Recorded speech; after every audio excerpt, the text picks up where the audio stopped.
Everyone, let's discuss in this video a bit more on the topic of global optimization by means of global smoothing technique.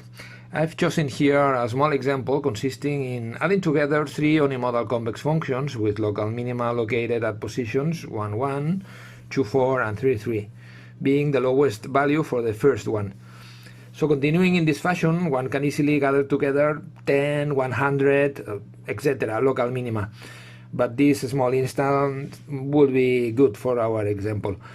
As you can see, I am using MATLAB to declare this anonymous function, and by means of command fsurf, let's to visualize its 3D plot.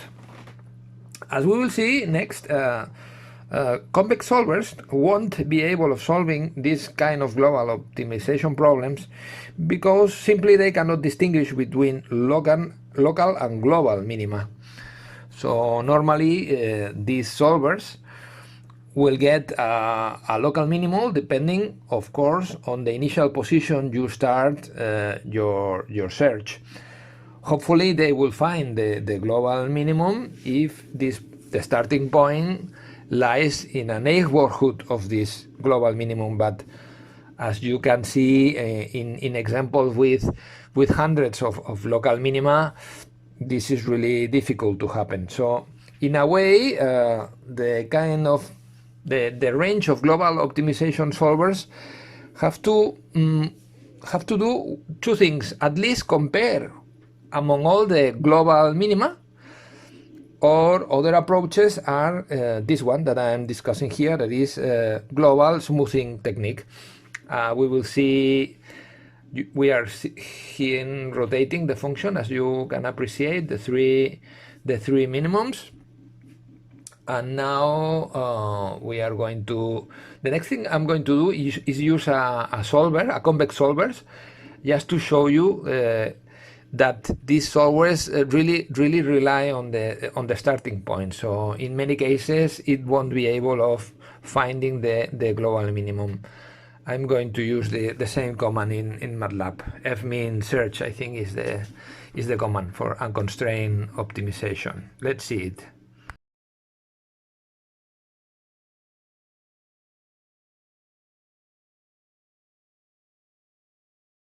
Let's use as an unconstrained method the command fmin search of MATLAB.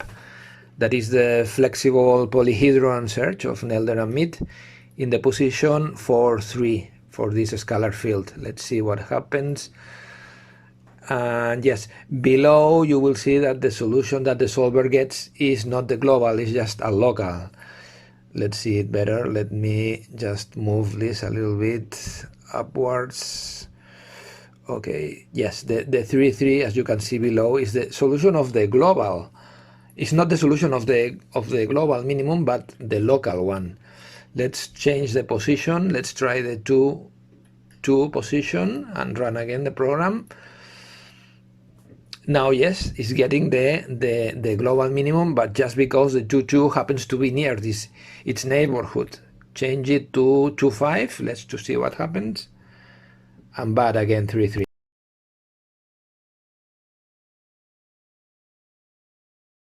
The idea of global smoothing is to add a strictly convex function times a parameter to the original objective. This auxiliary function is chosen to have a Hessian that is positive definite, which implies that for sufficiently large parameter, the augmented function is strictly convex, and any local minimizer, hence, is also a global minimizer. It can easily be appreciated that the global smoothing approach is largely independent of the choice of the initial estimate of the solution. Well, since the augmented function is at its first step unimodal, so a sequence of points converging to the solution point are determined by performing a sequence of iterations based on first selecting a sufficiently parameter value, as I said. In my case, I started with 1. This depends on the scale of the problem.